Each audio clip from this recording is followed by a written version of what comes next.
So while their robot's getting set up, can you tell us about your team strategy?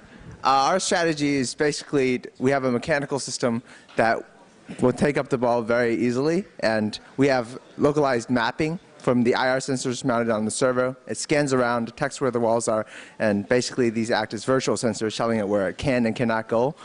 We actually use our mapping data, which is nice.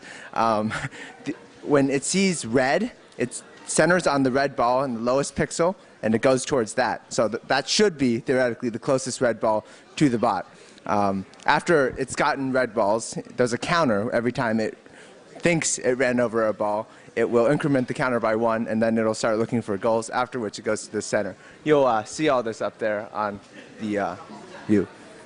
So one thing that we may not be able to see, but on your robot, is that your chain mechanism actually uses more power than or it runs at a higher voltage than the batteries provide. How do you manage that? Well, there's a for the higher powered elevator, which you can see running right now. There is an H-bridge, which Mike designed. He's over there.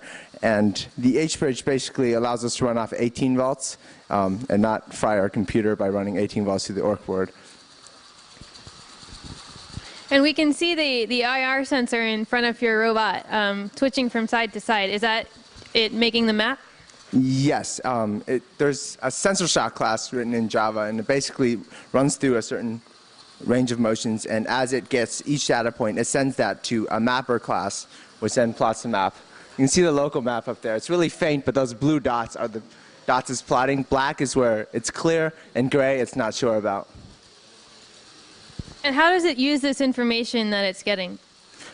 We have these virtual sensors. Whenever it's trying to decide whether it can turn right or go left, it'll say, okay, is it clear to the right of me?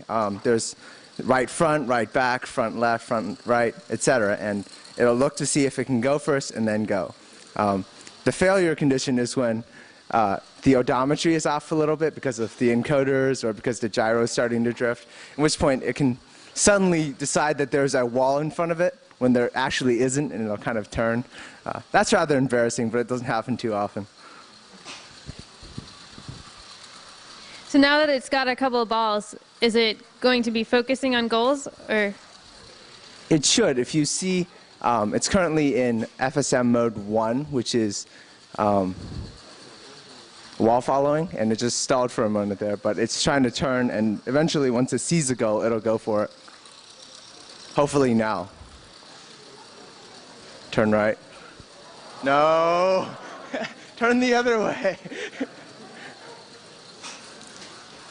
The other thing is sometimes it has a little problem with go docking. So if it does go for the go, there's a slight chance it'll just end up dumping it over the wall and onto the ground. It does see that red ball. It does see that red ball. It's currently going for. Now your images have fairly few pixels on them. Are you downsampling to make your vision code go faster?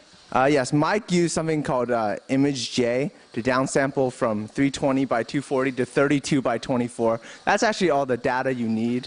I mean, just relative directions. You don't need anything too elaborate. For people who are not familiar with downsampling, the robots usually get images which are 160 pixels by 120 pixels. And they can choose to get higher resolution if they want.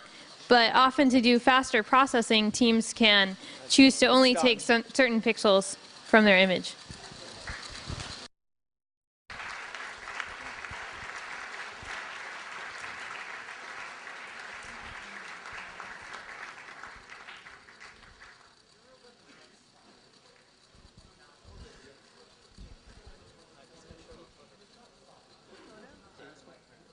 So he's going to show his odometry data. So chat with him for a second.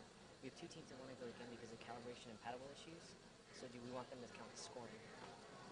Did they already go again? Bring up the picture. This will be their first rerun.